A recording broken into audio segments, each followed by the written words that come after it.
হাইলাকান্দিতে কংগ্রেসের বিরোধিতা করেও এক প্রার্থীর পক্ষে রাইজর দলের সমর্থন। নির্বাচনী কৌশলে জোরালো বার্তা। পঞ্চায়েত নির্বাচনকে কেন্দ্র করে হাইলাকান্দি জেলায় রাজনৈতিক সমীকরণে নতুন মোড় দেখা দিয়েছে। একদিকে কংগ্রেস ও বিজেপির বিরোধিতায় মাঠে নেমেছে রাইজর দল, অন্যদিকে জেলা পরিষদের একটি নির্দিষ্ট আসনে কংগ্রেস প্রার্থীর জয় নিশ্চিত করতে আহ্বান জানিয়েছে দলটি। এই দ্বৈত অবস্থান ঘিরে চাঞ্চল্য ছড়িয়েছে রাজনৈতিক মহলে। রাইজর দলের জেলা শাখা সূত্রে জানা গিয়েছে, এবারের নির্বাচনে হাইলাকান্দির 3টি জেলা পরিষদ আসনে প্রার্থী দিয়েছে তারা। পাশাপাশি বেশ কয়েকটি আঞ্চলিক পঞ্চায়েত আসনেও প্রার্থী দিয়েছে দলটি। তবে রাজনৈতিকভাবে চমকপ্রদ পরিস্থিতি তৈরি হয়েছে কালীনগর পাইকান জেলা পরিষদ আসনকে ঘিরে। এই আসনে কংগ্রেস প্রার্থী নাসিমা ফেরদৌসিকে প্রকাশ্যে সমর্থন জানিয়েছেন রাইজর দলের নেতারা। জেলা সভাপতি নিজে ভোটারদের কাছে নাসিমার হয়ে ভোট চাইতে দেখা গেছে। দলীয় সূত্র মতে এই সমর্থনের পেছনে মূল কারণ নাসিমা ফেরদৌসির স্বামী ও উদীয়মান যুবনেতা কবির উদ্দিন লস্করের প্রতি রাইজর দলের আস্থার প্রকাশ। তার সামাজিক প্রভাব এবং জনসম্পৃক্ততা এই সমর্থনের নেপথ্য কারণ বলে মনে করা হচ্ছে। যদিও রাইজর দলের পক্ষ থেকে স্পষ্ট করে জানানো হয়েছে, তাদের নিজস্ব প্রার্থী থাকা জেলা পরিষদের অন্যান্য আসন এবং আঞ্চলিক পঞ্চায়েত আসনগুলোকে তারা সর্বশক্তি দিয়ে লড়বে এবং নিজেদের প্রার্থীদের জয় করতে বাঁচে থাকবে।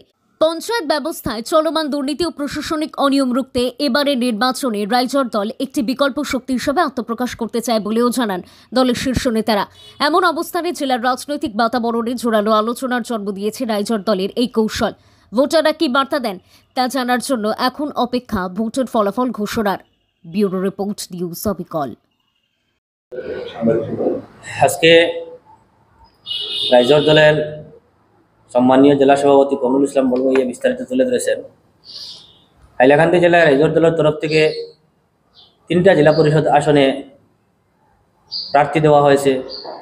আজকে কুটুনির পর আনুষ্ঠানিকভাবে আমাদের 3 জন প্রার্থী নারায়ণপুর বন্দুকপাড়ার কমরুল ইসলাম বড়ভাইয়া মহাশয়, আলগাপুর কাঞ্চনপুরের জয়রাল আবিদিন মহাশয় আর রামচন্ডী নিমাইচাঁদপুরের আমি নিজে প্রার্থী হিসেবে অবতীর্ণ হয়েছি। আমরা আশা করেছি হাইলাকান্দির জনগণ যেভাবে আমাদেরকে ভালোবাসা দিচ্ছেন, হাইলাকান্দির কৃষক, শ্রমিক, ছাত্র সবাই যেভাবে আমাদের ভালোবাসা দিচ্ছেন, আমাদের হাইলাকান্দি জেলা থেকে আমাদের 3 জন প্রার্থী বিপুল ভোটে বিজয়ী হবেন। মানুষ একটা আশাবাদী যে হাইলাকান্দির পঞ্চায়েত রাজ যেভাবে কেলেঙ্কারি, দুর্নীতি, সিন্ডিকেট চলছে, অসহায় কৃষক, শ্রমিক মানুষের পঞ্চায়েত রাজে যেভাবে মানুষদেরকে হয়রানি করা হচ্ছে, এটার থেকে পরিত্রাণ পেতে হলে মানুষ রাইজর দিকে তাকিয়ে আসে, রাইজর দলের দিকে তাকিয়ে আসে। কারণ আজকে দীর্ঘদিন থেকে কৃষক মুক্তি সংগ্রাম সমিতির নেতৃত্বে সাধারণ কৃষক, শ্রমিক, গরিব মানুষের, অসহায় মানুষের হয়ে রাস্তায় লড়াই করে আসছি। আর এই কৃষক মুক্তির নেতৃত্বে অখিল গগৈর নেতৃত্বাধীন রাইজর দল জন্ম হয়েছে। আর এই রাইজর দল হাইলাকান্দি প্রথমবারের মতো এই পঞ্চায়েত ইলেকশনে অবতীর্ণ হয়েছে।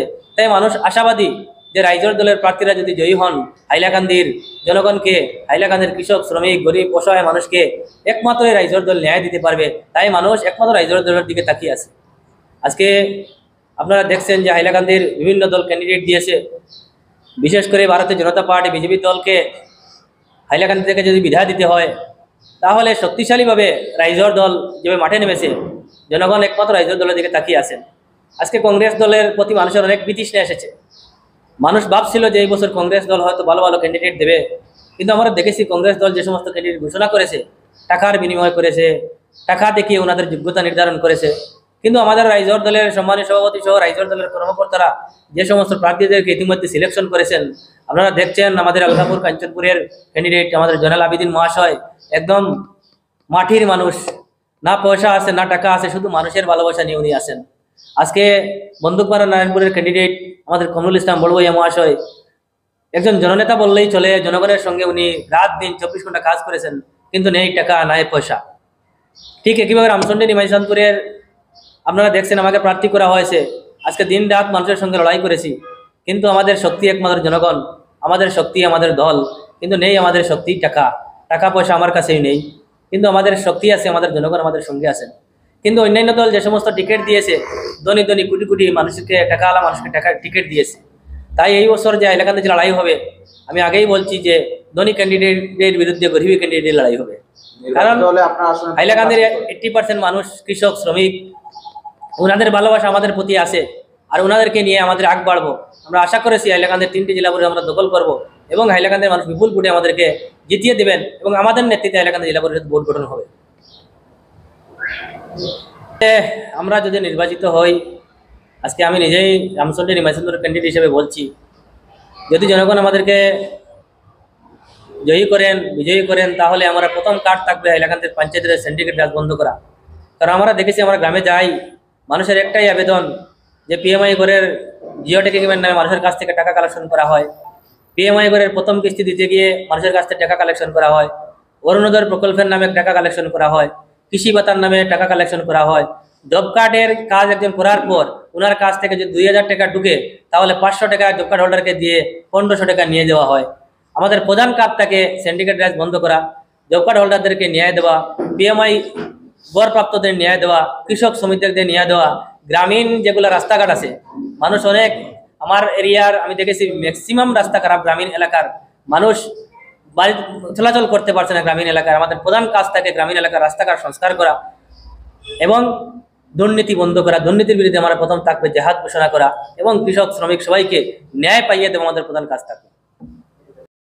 আমি একটা কথা আবার সংযোজন করছি আপনাদেরকে, কালীনগর পাইকান যে সিটে কবির উদ্দিনের সহধর্মিনী প্রার্থী হয়েছেন, কাজেই আমি আপনাদের কাছে আহ্বান, কবির উদ্দিন শুধু কংগ্রেস ক্যান্ডিডেট না, একটা লাড়ুর ছেলে, প্রতিবাদী ছেলে, হাইলাকান্দি জেলার এক বলিষ্ঠ কণ্ঠ, আগামী প্রজন্মের একটা উদীয়মান যুবক। সেই যুবককে সাহায্য করলে হাইলাকান্দির গণতন্ত্রপ্রিয় মানুষের লাভবান হবেন। সেই উদ্দেশ্যে আমি আপনাদের কাছে আহ্বান করছি, আপনারা কবির উদ্দিনের সহধর্মিনীকে সাহায্য করার জন্য আবেদন আমার রইল।